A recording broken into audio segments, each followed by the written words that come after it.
বাজারে গিয়ে দেখি বড় বড় আমুদি মাছ উঠেছে। দেখে তো আর লোভ সামলাতেই পারলাম না, আমি কিনেই নিলাম। বাড়িতে নিয়ে এসে ভালো করে কেটে ধুয়ে পরিষ্কার করে নিয়েছি। দেখো কত বড় বড় মাছগুলো। ভালো করে ধুয়ে পরিষ্কার করে নুন হলুদ মাখিয়ে রেখে দিলাম। এবার কড়াতে পরিমাণ মতো সর্ষের তেল গরম করে নিলাম। গরম হয়ে এলে মাছগুলো দিয়ে হালকা ভেজে তুলে নেব।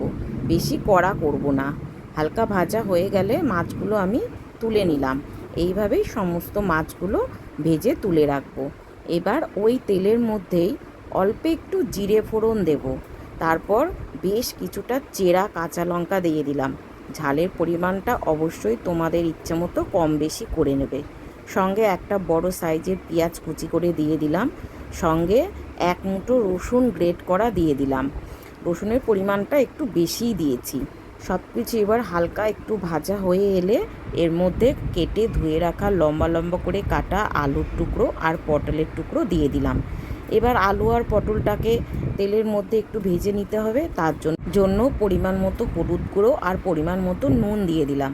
সব কিছু দিয়ে হালকা একটু নেড়েচেড়ে ভেজে নিয়ে কিছুটা টমেটোর টুকরো দিয়ে দেবো।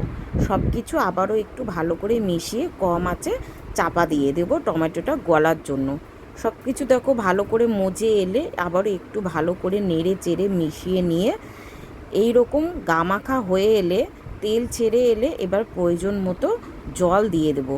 এর মধ্যে কিন্তু কোনো রকম আদা বাটা জিরে বাটা কোনো কিচ্ছু ব্যবহার করলাম না, কিন্তু খেতে দুর্দান্ত হয়েছিল।